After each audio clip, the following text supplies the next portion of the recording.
भारत की पवित्र धरती पर स्थित द्वादश ज्योतिर्लिंगों में प्रथम स्थान प्राप्त सोमनाथ ज्योतिर्लिंग को सौराष्ट्र के मुकुटमणि की उपाधि दी गई है। ये मंदिर न केवल धार्मिक आस्था का प्रतीक है, बल्कि इसकी कहानी भारत के संघर्ष, पुनर्जागरण और सांस्कृतिक गौरव की अद्वितीय मिसाल भी है। सोमनाथ ज्योतिर्लिंग के पीछे एक प्रसिद्ध पौराणिक कथा है, जो चंद्रदेव, दक्ष प्रजापति और भगवान शिव से जुड़ी है। चंद्रदेव और दक्ष प्रजापति की कथा सृष्टि के रचयिता ब्रह्मा के पुत्र दक्ष प्रजापति की 27 कन्याएं थीं, जिन्हें उन्होंने चंद्रदेव सोम से विवाह कराया। ये 27 कन्याएं नक्षत्रों के रूप में जानी जाती हैं। चंद्रदेव को अपनी पत्नियों में से रोहिणी सबसे प्रिय थी। वे अन्य पत्नियों की उपेक्षा कर केवल रोहिणी के साथ समय बिताते थे। दक्ष प्रजापति ने चंद्रदेव को कई बार समझाया, परंतु वे नहीं माने। अंततः क्रोधित होकर दक्ष ने चंद्रदेव को क्षय रोग का श्राप दे दिया, जिससे उनका तेज और आकार घटने लगा। बीमार और दुर्बल चंद्रदेव ने भगवान विष्णु से सलाह ली। विष्णु ने उन्हें बताया कि भगवान शिव की आराधना करने से श्राप का निवारण हो सकता है। चंद्रदेव ने सौराष्ट्र के प्रभास क्षेत्र में जाकर महामृत्युंजय मंत्र के साथ भगवान शिव की कठोर तपस्या की। उनकी भक्ति से प्रसन्न होकर भगवान शिव प्रकट हुए और वरदान दिया, हे सोम, तुम्हारा क्षय रोग समाप्त होगा, परंतु दक्ष का श्राप पूरी तरह से टलेगा नहीं। इस कारण तुम्हारा कलात्मक घटता बढ़ता रहेगा। तुम्हारे इस क्षय उदय के कारण ही पूर्णिमा और अमावस्या का चक्र चलेगा। शिव ने यहाँ ज्योतिर्लिंग रूप में प्रकट होकर चंद्रदेव को मुक्त किया, क्योंकि शिव ने सोम के श्राप का निवारण किया। इस लिंग का नाम पड़ा सोमनाथ। सोमनाथ ज्योतिर्लिंग का वर्णन अनेक पुराणों में मिलता है, जैसे शिव महापुराण, जिसमें इसे द्वादश ज्योतिर्लिंगों में पहला स्थान दिया गया है। स्कंद पुराण, प्रभास खंड में सोमनाथ की महिमा का विस्तार से उल्लेख है। ऋग्वेद सोम और सोमनाथ शब्दों का जिक्र। सोमनाथ मंदिर का ऐतिहासिक सफर।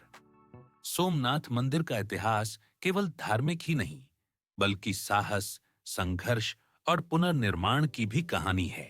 प्रथम निर्माण पौराणिक मान्यता है कि सबसे पहले चंद्रदेव ने इस मंदिर का निर्माण सोने से किया। बाद में रावण ने इसे चांदी से पुनर्निर्मित किया। फिर कृष्ण जी ने इसे लकड़ी से बनाया और अंत में भीमदेव ने पत्थरों से भव्य मंदिर का निर्माण किया। आक्रमण और विनाश की गाथा सोमनाथ मंदिर को इतिहास में 17 बार तोड़ा गया और हर बार फिर से बनाया गया। इसमें प्रमुख आक्रमणकारी थे महमूद गजनवी 1025 ईस्वी। उसने मंदिर की असीम संपत्ति लूट ली और मंदिर को ध्वस्त कर दिया। अलाउद्दीन खिलजी के सेनापति ने पुनः इसे नष्ट किया। औरंगजेब 1706 ने इसे फिर तोड़ा और वहां मस्जिद बनवा दी।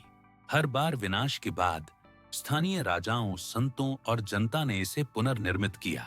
सोमनाथ का पुनर्निर्माण और आज का मंदिर आधुनिक काल में भारत की स्वतंत्रता के बाद सरदार वल्लभ भाई पटेल ने 1951 में सोमनाथ मंदिर के पुनर्निर्माण का संकल्प लिया। उनकी मृत्यु के बाद यह कार्य कन्हैयालाल माणिकलाल मुंशी के नेतृत्व में पूरा हुआ।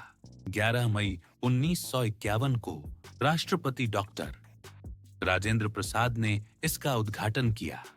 आज का मंदिर चालुक्य शैली में निर्मित है, जो बलुआ पत्थर से बना है और अत्यंत भव्य है। सोमनाथ की वास्तुकला मंदिर की ऊंचाई लगभग 155 फीट है। शिखर पर 27 फीट लंबा कलश और 10 टन का त्रिशूल स्थापित है। मंदिर के सामने अरब सागर की लहरें टकराती हैं, जो दृश्य को अद्भुत बनाती हैं। यहाँ का गर्भगृह अत्यंत पवित्र है, जहाँ शिवलिंग स्थापित है। सोमनाथ में विशेष आयोजन महाशिवरात्रि। लाखों भक्त यहाँ आकर रात्रि जागरण और अभिषेक करते हैं। कार्तिक पूर्णिमा, समुद्र स्नान और मंदिर दर्शन का विशेष महत्व है। श्रावण मास, पूरे महीने शिव भक्त जलाभिषेक करते हैं। दर्शन से सभी पापों का नाश होता है और मोक्ष की प्राप्ति होती है। श्रद्धालु मानते हैं कि यह स्थल त्रेता युग से ही पवित्र है। यह स्थान प्रभास पाटन में स्थित है, जहां श्री कृष्ण ने देह त्याग किया था। सोमनाथ यात्रा का अनुभव। सोमनाथ जाने पर भक्त पहले समुद्र किनारे स्नान करते हैं, फिर मंदिर में प्रवेश कर शिवलिंग का जल, दूध, बेलपत्र और फूल से अभिषेक करते हैं। गर्भगृह में प्रवेश का अनुभव अद्भुत है, जहां घंटियों की ध्वनि, समुद्र की लहरें और ओम नमः शिवाय का मंत्र वातावरण को आध्यात्मिक बनाता है। सोमनाथ मंदिर भारत को यह संदेश देता है कि चाहे कितनी भी विपत्तियां आएं, आस्था और संस्कृति को मिटाया नहीं जा सकता। यह मंदिर भारतीय आत्मबल और पुनरुत्थान का जीता जागता प्रतीक है।